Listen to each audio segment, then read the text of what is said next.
새 생명의 삶이라는 제목으로 우리가 오늘 말씀을 나누고자 합니다. 같이 한번 큰 목소리로 읽어보겠습니다. 새 생명의 삶. 그렇습니다. 예수님께서는 그 귀하신 몸 십자가에 달려 돌아가시고 부활하심으로 우리에게 새 생명을 주었어요. 이 에베소서는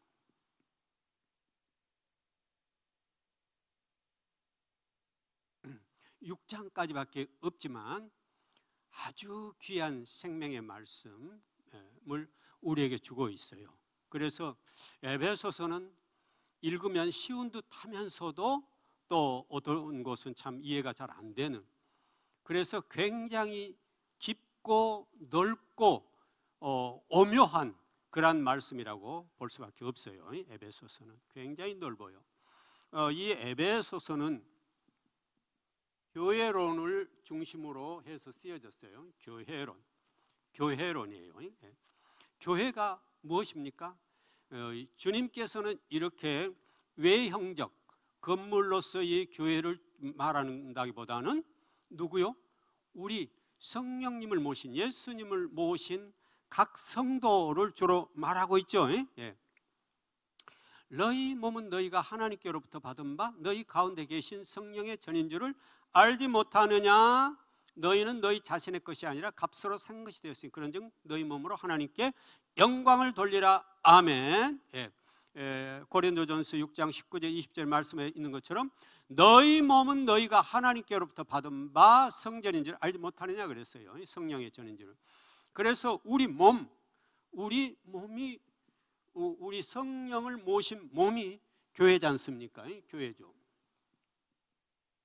그럼 교회의 머리는 누구신가요? 교회의 머리는요, 예수 그리스도지죠. 그렇죠.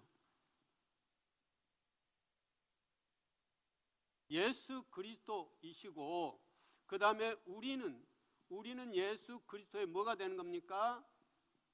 지체가 되는 거죠. 지체가 되는 거죠. 여기 앞에 보면은 등잔대를 항상 나눴습니다. 저 등잔대가 그걸 잘 말해주고 있잖아요. 가운데 그 솟은 부분이 예수 그리스도이고 거기에 가지들이 바로 우리들이에요. 우리들. 그래서 지체예요. 바로 그래서 우리는 우리 각자 교회가 연합을 해서 교회를 이루고 있는 거죠. 성자산 성속교회도 각각의 예수님을 모신 분들의 집합체로서 지체로서 교회를 이루고 있는 거죠. 이건 놀라운 일이 아닐 수가 없는 거죠. 그래서 에베소서는 교회론을 중심으로 얘기가 되고 있는데요. 1장 1절에서부터 2장 10절까지는 뭐에 대한 얘기냐면은 새로운 생명에 대한 얘기예요. 새로운 생명.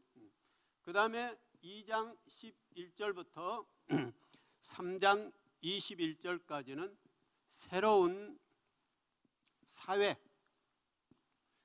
그 다음에 4장 1절부터 5장 21절까지는 새로운 기준. 그 다음에 5장 22절부터 6장 24절 끝까지는 새로운 관계. 이렇게 되어 있어요. 같이 읽어보겠습니다. 새로운 생명, 새로운 사회, 새로운 기준, 새로운 관계, 이렇게 되어 있는데요. 이게 도대체 무슨 말이냐면은 이 새로운 생명은 누가 주시는 것입니까? 예수 그리스도께서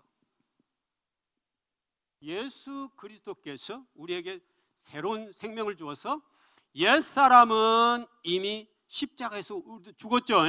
그리고 예수님과 함께 우리도 새로운 생명으로 태어났어요. 이것을 로마서 6장 5절은 그렇게 말하죠. 만일 우리가 그의 죽으심과 함께 연합한 자가 되었으면 그의 부활과 함께 연합한 자도 되리라. 아멘. 예수님은 십자가에 돌아가시고 3일 만에 부활하셨어요. 그래서 우리를 구원하실 수 있는 그러한 모든 특권을 성부 하나님으로부터 받아서 우리들에게도 새 생명을 주셨어요. 그런데 우리도 예수님과 함께, 예수님을 믿는 자들은 예수님과 함께 옛사람은 죽고 우리의 몸에서도 부활하는 거예요. 우리도 부활하는 거예요. 새 생명으로. 이것이 바로 새로운 생명입니다. 그러므로 우리가 새로운 생명으로 살아간다는 것은 말할 수 없는 축복 중에 축복이죠, 집사님. 그렇죠, 형제님, 우리 장로님, 목사님, 권사님. 우리는 말할 수 없는 축복 중에 축복으로 살아가고 있는 거죠. 그러면 새로운 사회라는 건 뭔가요? 이것도 역시 예수 그리스도께서 우리에게 주시는 사회예요. 이전에 마귀가 지배하던 그런 사회를 떠나서 이제는 예수님이 우리들에게 만들어주신 그 생명의 사회 속에, 사랑이 싹트는 사회 속에서 살라고 만드신 사회가 바로 새로운 사회예요. 그러므로 우리는 성자산 성석교회는 마귀가 역사하는 사회 속에 사는 게 아니라 예수의 생명을 가진, 예수님이 기대하는, 원하는 그 사회 속에 사는 것이에요. 그리고 이제 새로운 기준, 이 기준은 뭘까요? 이전에는 세상은 서로 미움이 있어요. 미워하죠. 미워하고 시기하고 질투하고 죽이고 전쟁이 있고 마귀들이 좋아하는, 지옥에서 있을 수 있는 그 아주 엄청난 일들이 벌어지고 있는 게 바로 마귀 사회잖아요. 그런데 이제 예수님은 우리들에게 새로운 기준을 원하시고 계시니 바로 그게 뭡니까? 연합이에요. 연합과 그 다음에 성결이에요. 제가 말씀드렸잖아요. 에베소서는 교회론을 중심으로 되어 있다. 그래서 내가 홀로 예수님을 향해 기도하고 예배하고 하는 것도 굉장히 중요하지만 우리는 어디에 있어야 되느냐면 우리 성도들이 있는 그 공간 속에서 함께 있어야 돼요.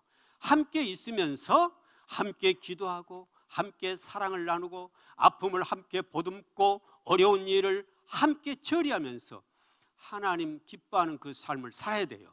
이것이 바로 연합이에요. 연합. 그러면서도 그 가운데서 우리는 거룩함을 잃지 않아야 돼요. 더 거룩함으로 나아가야 돼요. 내가 거룩하니 너희도 거룩할지어다. 아멘. 같이 한번 해볼까요? 내가 거룩하니 너희도 거룩할지어다. 어디에 나온 말씀입니까? 레위기 11장 45절에 나온 말씀이죠. 내가 거룩하니 너희도 거룩할지어다. 우리는 어디를 가고 있느냐면 거룩의 길을 가고 있어요. 예수님은 너무너무 거룩하셨던 분이기 때문에 우리가 이제 앞으로 그날에는 얼굴과 얼굴을 맞대며 살아야 되잖아요. 예수님과. 그러니까 거룩하신 그분 앞에 서려면 이 땅에서부터 우리는 거룩의 발걸음을 걸어가야 돼요. 그래서 내가 거룩하니 너희도 거룩할지어다. 그 다음에 이제 새로운 관계라는 것은 뭐냐면요, 거기에 보면은 부부, 또 부모와 자녀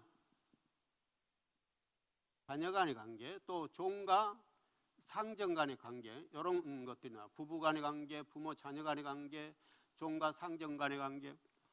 마귀의 세상 속에 있을 때는 부부 간에도 너무너무 갈등이 심해요. 갈등이 너무너무 심해요. 우리 결혼하신 분들은 이미 다 겪어봤잖아요. 전쟁이 굉장하죠. 아주 작은 것 하나 가지고도요, 뭐 치약 짜는 거 하나 가지고도요, 왜 좀 올려서 짜지, 왜 위에만 다 짜가지고 놨을 때는 불편하게 해놓는 거야. 여기서부터 시작한 게 나중에 이제 좀 성격이 급한 사람들은 밥상도 이제 날라가고요.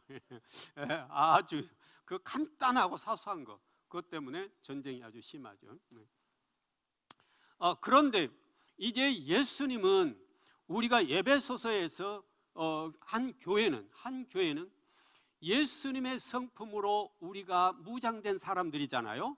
그러므로 부부 간에든 부모와 자녀 간에든 성과 상정 간에든 누구의 관계가 같으냐고 말하느냐면 예수님과 우리 교회 관계, 예수님과 교회의 관계가 같다는 거죠. 예수님은 우리의 신랑 되시죠. 우리는 신부 되잖아요. 그러므로 우리가 제대로 신부 단장을 한다면은 날마다 봐도 더 보고 싶고 더 그립고 더 사랑스럽고, 이게 신랑이잖아요. 예. 또 신랑은 마찬가지 신부에 대해 그러고요. 예. 이 관계가 되라는 거죠. 이 관계가요. 그러니까 거기에는 이제 전쟁은 완전히 종식되고 완전히 사랑으로 하나 되는 관계 속으로 들어가는 거죠. 예. 에베소서는 이렇게 새로운 생명을 만들고 예수님이 만드는 새로운 사회 속에서 서로 사랑으로 연합하고 예수의 생명으로 연합하고 예수의 생명으로 거룩한 길을 가며, 그리고 이전에는 분쟁과 싸움과 시기와 질투로 얼룩진 세월이었다면 이제 그 모든 것들은 마귀 지옥에서 온 것들이니까 예수의 생명과 힘으로 물리치고 이제는 사랑으로 하나 되는 그런 관계 속에서 연합된 교회로서 걸어가고, 그리고 거기에서 이제 흘러나오는 그 생수로 인해서 교회가 적셔지고 사회가 적셔져서 교회가 변화되고 사회가 변화되는 그런 관계로 나아가라는 것이에요. 에베소서는 그걸 말씀하고 있어요.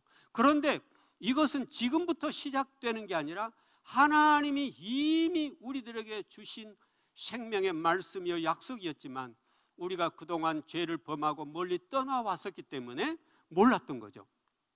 그래서 예수님은 에베소서 1장 3절부터 이렇게 말, 찬송하리로다 하나님 곧 우리 주 예수 그리스도의 아버지께서 그리스도 안에서 하늘에 속한 모든 신령한 복을 우리에게 주시되, 저기 나오니까 같이 읽어볼까요? 자, 같이 시작. 찬송하리로다 하나님 곧 우리 주 예수 그리스도의 아버지께서 그리스도 안에서 하늘에 속한 모든 신령한 복으로 우리에게 복 주시되, 곧 창세 전에 그리스도 안에서 우리를 택하사 우리로 사랑 안에서 그 앞에 거룩하고 흠이 없게 하시려고 그 기쁘신 뜻대로 우리를 예정하사 예수 그리스도로 말미암아 자기 아들들이 되게 하셨으니, 6절입니다. 이는 그의 사랑하시는 자 안에서 우리에게 거저 주시는 바 그의 은혜의 영광을 찬미하게 하려는 것이라. 아멘. 예, 개역 개정으로 좀 바꿔주세요. 예, 개역 개정으로요. 예.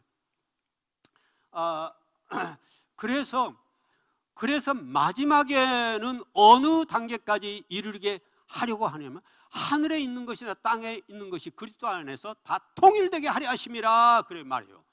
하늘에 있는 것이나 땅에 있는 것이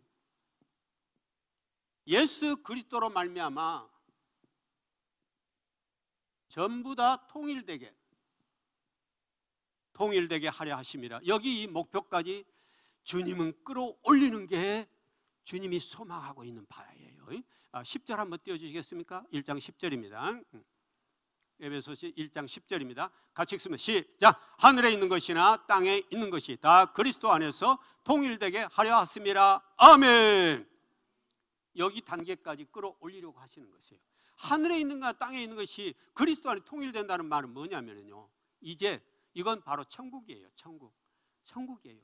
그러니까 서로 분쟁도 없고 싸움도 없고 뭐도 없고 사자와 우리가 함께 뛰놀고, 그리고 새들도 하나님을 찬양하고 식물들도 주님을 찬양하고 우리는 말할 것도 없어 그렇게 하나 되는 그 단계까지. 그래서 로마서 8장에 보면은 만물들이 탄식하고 있다고 그랬어요. 왜? 고통이기 때문입니다. 만물도 인간이 죄를 범함으로 인해서 온 우주 만물이 고통을 받고 있어요. 그래서 만물들도 그날을 속히 기다리고 있어요. 어떤 날을요? 내가 속히 오리라. 마라나타, 주님 재림하실 그날을 기다리고 있는 것이에요. 그러므로 우리가 주님의 뜻에 순종하여 교회로서의 역할을 다 감당하는 것은 온 우주 만물의 소망을 함께 충족시키는 일이 되는 것입니다. 나만의 일이 아니에요. 온 우주 만물을 주님 앞에 순종하며 그 축복 받게 하는 것이에요. 그래서 아까 말했잖아요. 찬송하리로다 하나님, 그 우리 주 예수 그리스도의 아버지께서 그리스도 안에서 하늘에 속한 모든 신령한 복을 우리에게 주시되, 그 창세전에 그리스도 안에서 우리를 택하사 예수 그리스도로 말미암아 우리가 택함을 입게 하였다고 말씀하고 있잖아요. 그래, 우리를 택한 것은 이미 창세전에 우리를 택하시고 뭘 주려고요? 하늘에 속한 모든 신령한 복을 우리에게 주시려고 약속하시고 계획하시고 진행하고 계시는 거예요. 그런데 우리는 그것을 모르고 우리가 눈이 어두워서 세상 속에 살아왔던 것이에요. 그래서 앞으로는 우리가 어떻게 기도를 해야 되느냐? 바울은 이렇게 기도하라고 말하고 있어요. 우리 주 예수 그리스도의 하나님과 영광의 아버지께서 지하 계시의 영을 너에게 주사 그랬는데, 너를 나로 고치면 돼요. 나에게 주사. 너의 마음의 눈을 밝히사 그의 부르심의 소망이 무엇이며 성도 안에서 그 기업의 영광의 풍성함이 무엇이며 그의 힘의 위력으로 역사하심을 따라 믿는 우리에게 베푸신 능력의 크심이 어떤 걸 너희로 알게 하시기를 구하노라. 아멘. 이렇게 기도하라고 그랬어요. 이건 어디에 나와 있느냐면 에베소서 1장 17절에서 19절 한번 띄워주시겠습니까? 에베소서 1장 17, 여기서 같이 읽어봅니다. 시작.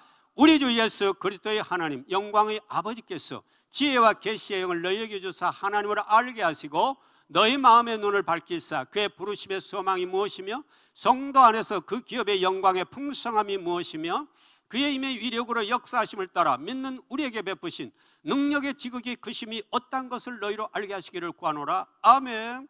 거기 17절 다시 한번 띄워주시겠습니까? 예, 여기서요 이 기도를요 어떻게 바꾸면 되느냐면요, 우리 주 예수 그리스도의 하나님 영광의 아버지께서, 거기서 우리도 나를 바꿔서 나의 주 예수 그리스도의 하나님 영광의 아버지께서 지하 계시의 영을 너희에게가 아니라 나에게 주사, 나에게 주사 하나님을 알게 하시고. 그래, 우리는 기도를 해야 돼요. 뭐냐면 주님을 알 수 있는 지혜도 주세요. 계시의 영도 주세요. 그 기도하면은 그 계시의 영을 주십니다. 지혜도 주십니다. 그래서 하나님을 더 가까이 알아야 돼요. 우리가 너무 하나님을 모르잖아요. 모르니까 우리가 고통스러운 거예요. 이 세상 악한 마귀에게 휘둘리고 고통을 받고 사는 거잖아요. 주님을 알면 우리 안에서는 평강과 기쁨과 축복만이 계속 있고 하늘에 있는 모든 신령한 복을 우리에게 주신다고 했잖아요. 18절입니다. 18절 띄워주세요. 예, 거기도 마찬가지입니다. 나로 바꾸면 되죠. 18절 나의 거기 같이 읽어보겠습니다. 나로 바꿔서 나의 마음의 눈을 밝히사 그의 부르심의 소망이 무엇이며 성도 안에서 그 기업의 영광의 풍성함이 무엇이며 19절입니다. 그의 힘의 위력으로 역사하심을 따라 믿는 나에게 베푸신 능력의 지극히 크심이 어떤 걸 나로 알게 하시기를 구하노라. 아멘.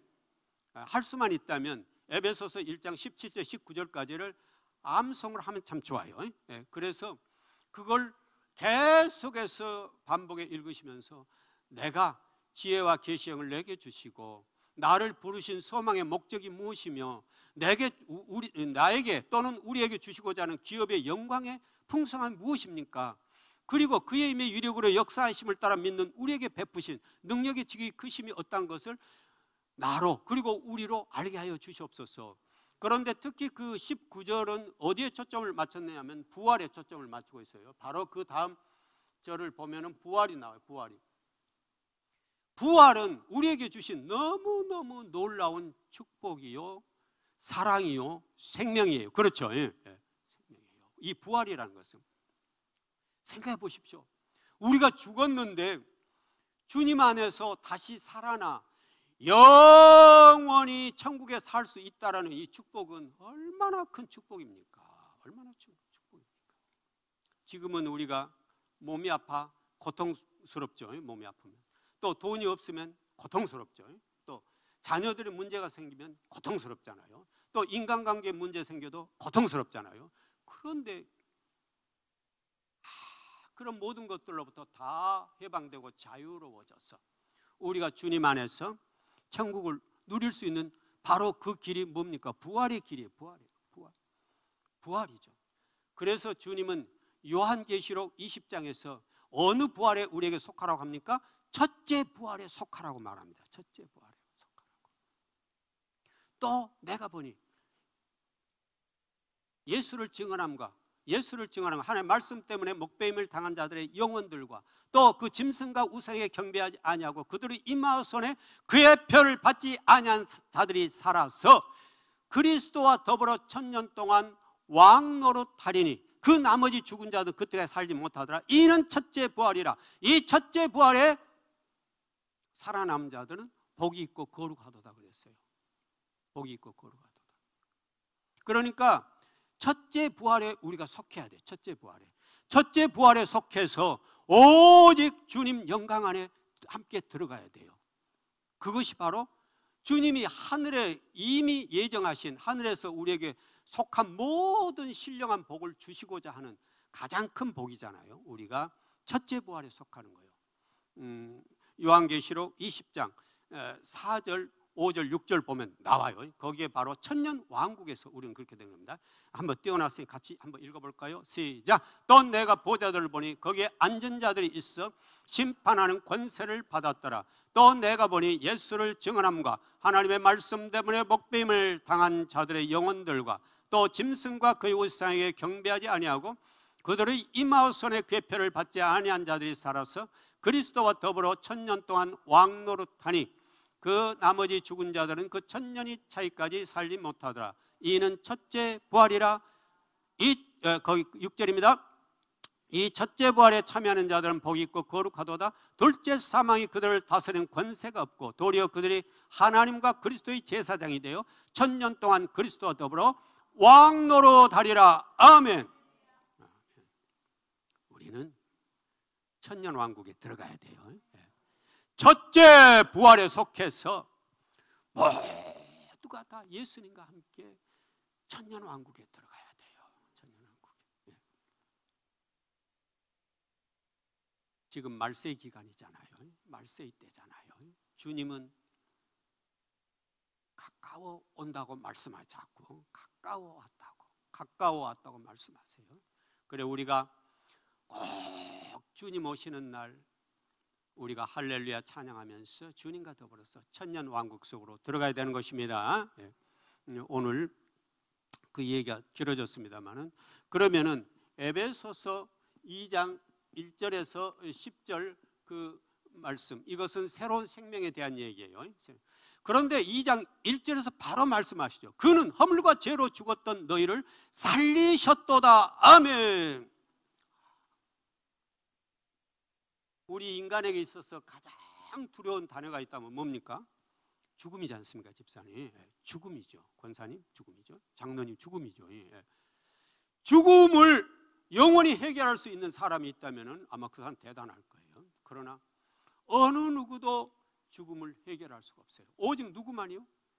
예수 그리스도만이 우리의 죽음을 해결해 줄 수 있죠. 그런데 오늘 그랬잖아요. 그는 허물과 죄로 죽었던 너희를 살리셨다. 그런데 이 살림은 간단하게 살린 게 아니지 않습니까? 바로 예수 그리스도께서 우리 대신 죽으셨잖아요. 죽으시고 부활하심으로 우리에게 새로운 생명을 주신 거죠. 새로운 생명을 주신 거죠. 이 은혜를 생각하면은 말할 수 없는 은혜이지 않습니까? 그럼에도 불구하고 우리는 순간순간 그 은혜를 잃어버리고 내 의지와 내 뜻대로 살아가는 우리의 모습을 볼 때마다 정말 얼마나 안타깝습니까? 어떨 때는 화도 나죠. 내가 30년, 40년, 50년 믿어왔는데 지금 내 모습이 이게 뭔가. 우리는 회개해야 될 줄 믿습니다. 회개가 필요합니다. 회개해야 됩니다. 로마서 3장 23절에 보면 이렇게 돼 있죠. 모든 사람이 죄를 범하였음에 하나님의 영광에 이르지 못하더니. 그렇습니다. 죄를 범함으로 우리는 하나님의 영광에 이룰 수 없었던 거죠. 그런데 그리스도 예수 안에 있는 성령으로 말미암아 하나님의 은혜로 값없이 의롭다 하심을 얻은 자 되었느니라. 아멘. 속량, 이것은 예수님께서 우리 죄 대신 죄값을 자신의 목숨으로 치르시고 우리의 죄를 속해줬다는 것입니다. 없애줬다는 것입니다. 그게 속량이에요. 누가 값을 대신 치르고 나의 죄에서, 나의 구속에서 벗어나게 해주었는 게 바로 속량이에요. 그렇습니다. 그래서 예수님의 십자가는 놀라운 힘을 가지고 있고 역사가 있고 치유의 능력도 있습니다. 예. 그가 찔림은 우리의 허물 때문에, 그가 상함은 우리의 죄악 때문이라. 그가 징계를 받음으로 우리가 평화를 누리고 그가 채찍에 맞음으로 우리가 나음을 입었도다. 아멘. 그렇습니다. 그래서 예수 그리스도는 우리의 모든 것입니다. 우리의 모든 것이에요. 그러므로 우리는 오직 예수 그리스도만을 바라보며 가야 되는 것입니다. 예. 그래서 예수님은 이렇게 말했어요. 그러나 그 이전에 우리의 모습을 그 2절과 3절은 말하고 있죠. 그는 허물과 죄로 죽었던 너희를 살리셨다. 그러나 그 2절과 3절 한번 띄워주시겠습니까? 어떻게 살았다고 했습니까? 사람들은. 자, 같이 읽습니다. 시작. 그때에 너희는 그 가운데서 행하여 이 세상 풍조를 따르고 공중의 권세 잡은 자를 따랐으니 곧 지금 불순종의 아들들 가운데서 역사하는 영이라. 전에는 우리도 다 그 가운데서 우리 육체의 욕심을 따라 지내며 육체와 마음에 원하는 걸 하여 다른 이들과 같이 본질상 진노의 자녀이었더니. 진노의 자녀, 곧 이것은 누구의 종로로 산다는 겁니까? 이건 마귀의 종로로, 마귀의 속성을 가지고 마귀의 종로로 탄다는 얘기나 똑같은 겁니다. 우리는 마귀의 좋아하는 일을 하며 마귀의 종로로 살았어요. 그래서 요한복음 8장 44절은 말하죠. 너희는 너희 아비 마귀의 났으니 너희 아비의 욕심대로 너희도 행하고자 하느니라. 그는 처음부터 살인한 자요 그 속에 진리가 없으면 진리에 속하지 못하고 거짓을 말할 때마다 제 것으로 말하니는 그가 거짓말쟁이요 거짓의 아비가 되었음이라. 아멘. 예, 그렇게 말하고 있어요. 그러니까 이 마귀의 속성은 살인한 자고 거짓말쟁이죠. 예, 거짓말쟁이에요. 바로 우리도 여기에 속해서 살았다는 거죠. 그런데 예수님이 도저히 구할 길이 없어서, 하나님이 볼 때 우리를 구할 길이 없어서 독생자 예수 그리스도 이 땅에 보내시고 십자가에 달려 돌아가시게 하심으로 인해 우리를 구원할 수 있는 길을 여신 것이에요. 이건 하루아침에 된 것이 아니라 이미 창세기에서부터, 죄를 범했을 때부터 바로 하나님은 구원 역사를 펼쳐가시기 시작한 것이에요. 내가 너로 여자와 원수가 되게 하고 여자의 후손은 내 머리를 상하게 할 것이요 너는 그의 발꿈치를 상하게 할 것이라는 창세기 3장 15절부터 시작된 겁니다. 그래서 이렇게 시작돼요. 그런데 바로 보면 긍휼이 풍성하신 하나님, 우리를 사랑하신 큰 사랑을 이하여 허물로 죽은 우리를 그리스도와 함께 살리셨고 또 함께 일으키사 그리스도 예수 안에서 하늘에 함께 앉히신 그랬잖아요. 그래서 예수 그리스도의 보혈로 인해서, 예수 그리스도의 보혈로 인해서 우리는 뭘 얻은 것입니까? 새 생명을요. 새 생명을 얻어서 오늘 이렇게 우리가 주님 앞에 기도하고 찬양하고 또 주님과 함께 할 수 있는 기회를 얻게 된 거죠. 그러므로 우리는 이 시간을 절대로 잃어버려서도 안 되고 놓쳐서도 안 되는 거죠. 예, 그렇습니다. 그런데 하나님은요, 여기 우리에게 새 생명 주는 것으로 끝나는 게 아니라 우리가 부활했다면 그 다음에 이런 축복을 주었어요. 또 함께 일으키사, 부활을 말하면 또 함께 일으키사 하늘에 올리시고 또 함께 보좌 곁에 앉게 했다는 것입니다. 이것이 우리들에게 주시고자 하는 축복이에요. 그러니까 우리는 부활만 한 게 아니라 하나님과 더불어 승천도 했고 우리도 똑같이 예수님처럼, 그리고 예수님 곁에 자리에 앉아 있다 이런 얘기예요. 이것을 요한계시록 4장 4절은 이렇게 말하죠. 요한계시록 4장 4절 한번 띄워주시겠습니까?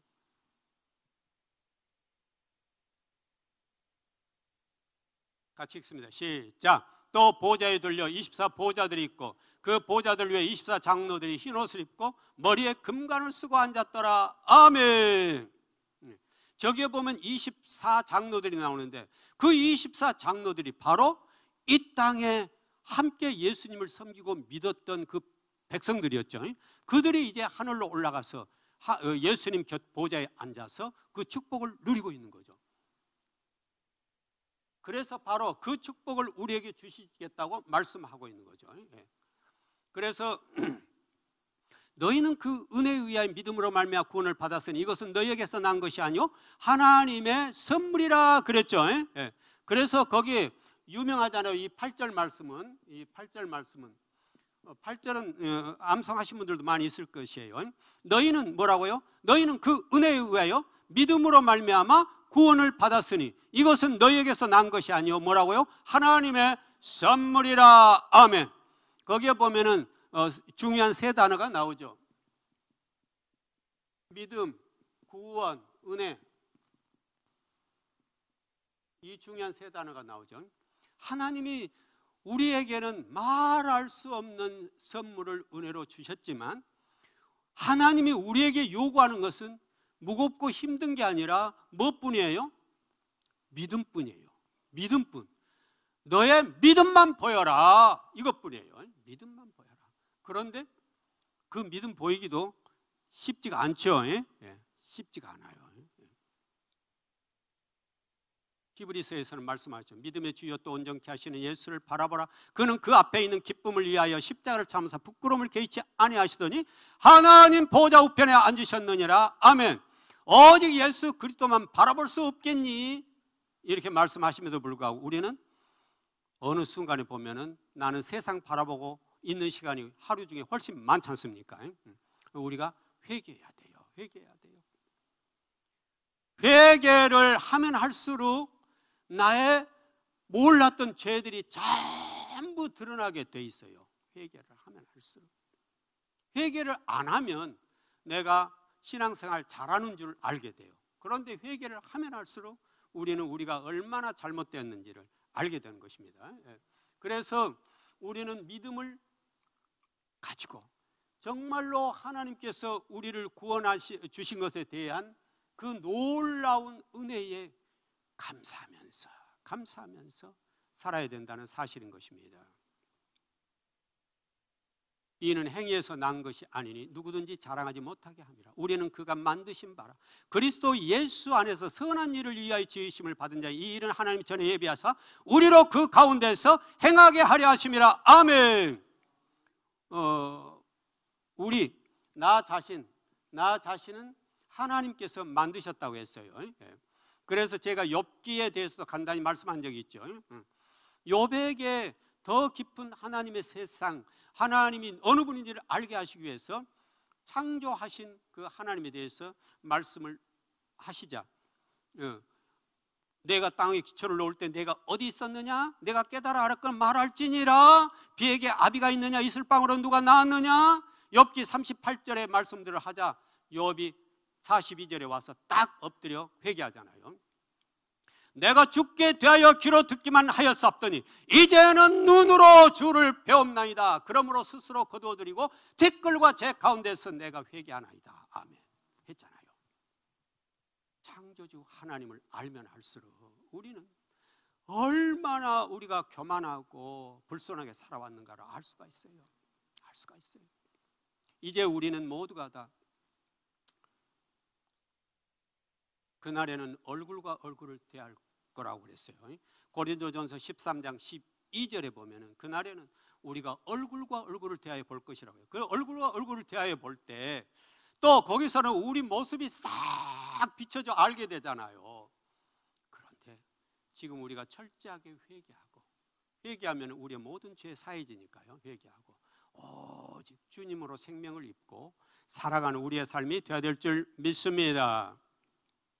그래서 이 에베소서에는 바로 이렇게 새 생명, 우리에게 새 생명을 주시고 아까 뭐라고 그랬습니까? 쭉 그 다음에 새 생명 다음에 뭐라고 그랬습니까? 새로운 사회, 새로운 생명을 주시고 우리가 새로운 사회에서 또 뭐라고 그랬습니까? 새로운 주님의 기준 하에서 새로운 관계를 가지는 교회로서 우리가 함께 연합해서 거룩한 그 길을 갈 때 나의 가족이 변화되고 우리 교회가 변화되고 우리 사회가 변화되고 이 나라의 민족이 변화되고 그 변화는 북한 땅에 이르고 이스라엘까지 이르러 땅끝까지 이르러 주님을 소망하게 하는 백성들로 많아지게 만든다는 것입니다. 하늘과 땅의 모든 권세를 내게 주셨으니 그러므로 너희는 가서 모든 이름으로 제자를 삼아 아버지 아들과 성령의 이름으로 세례를 베푸고 내가 너희에게 분부한 모든 걸 가르쳐 지키게 하라. 볼지어다 내가 세상 끝날까지 너희와 항상 함께 있으리라. 아멘. 우리의 좋으신 예수님은, 우리의 생명 되신 예수님은, 우리를 지옥 불구덩이에서 구원하신 예수님은 이렇게 못된 짓만 하고 살아왔던 나에게도 내가 너와 세상 끝날까지 함께하리라. 내가 세상 끝날까지 함께하리라. 네가 믿음을 보인다면, 네가 거룩한 그 길을 가려고 애쓴다면 내가 너와 함께하여 내 나라에서 영원히 함께하는 축복을 누리게 하리라 했어요. 또 보좌에 둘려 24 보좌들이 있고 그 보좌들의 24 장로들이 흰옷을 입고 머리에 금관을 쓰고 앉았더라 했습니다. 우리도 이제는 그날을 소망해야 됩니다. 이 땅의 것 가지고 우리는 마귀하면 절대 안 되는 것입니다. 생각해 보십시오. 나의 분노로, 나의 혈기로, 나의 잘못으로 내 사랑하는 옆에 있는 형제가 천국을 못 가고 지옥 간다면 그 책임을 어찌 감당하겠습니까? 어찌 감당하겠습니까? 우리의 하루하루의 삶은 너무나 귀중한 것입니다. 너무나 귀중해요. 나의 삶 하루하루가 내 옆에 있는 내 친구에게 내가 생명을 전해서 그가 천국을 갈 수 있는 길만 열린다면 사도 바울은 이렇게 말했죠. 우리가 이같이 너희를 삼하여 하나님의 복음뿐 아니라 우리의 목숨까지도 너희에게 주기를 기뻐하면 너희가 우리의 사랑하는 자 됨이니라. 너희는 우리의 영광이요 기쁨이니라 그랬어요. 데살로니가 전서 2장에서 말씀하셨잖아요. 우리가 이같이 너희를 삼하여 하나님의 복음뿐 아니라 나의 생명까지도 주기를 기뻐하면 너희가 우리의 사랑하는 자입니다. 그날 예수님 앞에 서서 예수님, 내가 함께 생활했던 박 집사입니다. 김 권사입니다. 또 어느 장로님입니다. 목사님입니다. 하고 자랑할 수 있는 그날이 오기를 사도 바울은 이미 천국을 체험했기 때문에 너무나 잘 알고 있었기 때문에 자기 생명을 바쳐 다할 때 죽어도 우리는 천국이라는 사실을 알았기 때문이죠. 우리는 스데반의 멋진 모습도 기억할 겁니다. 사도행전 7장 55절에 60절에 보면 그렇게 나와 있죠. 스데반이 복음을 전했다는, 예수 생명을 전했다는 제목으로 돌에 맞아 죽는 순간에도 보라, 하늘이 열리고 인자가 하나님 우편에 서신 것을 보노라. 아멘, 아멘. 주님은 스데반의 그 거룩한 순교의 현장에서 사랑하는 아들의 눈을 여시고 그 영광의 광채의 천국을 보여주시면서 어서 오라고 환영의 찬양을 천사들로 부르게 하셨을 것입니다. 스데반은 죽어도 아프지 않았습니다. 죽어도 슬프지 않았습니다. 죽어도 낙담되지 않았습니다. 죽어도 이 땅에 대한 미련이 없었습니다. 주여, 저들의 죄를 용서하옵소서. 용서하옵소서. 아마도 스데반 집사는 단 한 명이라도 더 구원받기를 죽어가는 순간에도 간절히 소망하였으리라 생각됩니다. 오늘 주님은 사랑하는 우리 성자산 성속교회 가족들을 부르시고 보라, 사도 바울의 저 생명 넘치는 복음 전하는 목소리를 들어봐라. 스데반이 죽어가면서 남아있는 백성들을 안타까워 그들의 죄를 용서하라고 부르짖는 기도를 들어보라. 들리지 않느냐? 들리지 않느냐? 너희들도 이제 얼마 남지 않는 이 세상의 때를 이렇게 용기 있게 값지게 하나님 나라를 위해서 보내봐야 되지 않겠느냐? 오늘 또 이렇게 말씀하시리라 믿습니다. 그러므로 우리는 날마다 다윗처럼 춤추며 뛰며 예배하고, 그리고 온전히 산 제물이 되어, 그러므로 형제들아 내가 하나님의 자비하심으로 너희를 권하노니 너희 몸을 하나님이 기뻐하시는 산 제물로 드리라. 이는 너희가 드릴 영적 예배니라 했습니다. 예배는 우리가 현장에서 예배하는 예배도 예배지만, 내가 삶의 현장 속에서 고통받고 있는 한 형제를 내 생명을 다해 도와주고 있는 그 자리가 진정한 예배의 자리가 아니겠습니까? 형제의 배고픔을 내 있는 것 함께 나누면서 그에게 주님이 주시는 그 생명을, 사랑을 통로 삼아 전하고 있는 그 현장이 예배의 자리가 아니겠습니까? 그래서 베드로전서 4장 11절은 말합니다. 누가 말하려면 하나님의 말씀을 하는 것 같이 하고, 누가 봉사하려면 하나님의 힘으로 공급하는 것으로 하는 것 같지 않아. 이는 범사의 예수 그리스도로 말미암아 하나님이 영광을 받게 하려 하심이 그에게 영광과 권능이 세세무궁하도록 있을지어다. 아멘. 우리는 모든 순간이 주님 앞에 드려지는 예배입니다. 이 시간만이 예배가 아니라 내가 일하고 있는 현장, 아파하고 있는 사람을 도움을 보는 현장도, 가난해서 먹지 못하고 있는 사람에게 내가 함께 내 있는 적은 것이만 나누고 있는 그 현장이 우리는 예배의 자리요, 그리고 주님은 나의 24시간을 다 보고 계시고 천사들은 열심히 기록하고 있을 것입니다. 이제 우리 안에 오늘 주님은 에베소서를 통해 너는 이제 새 생명의 사람이 되었노라.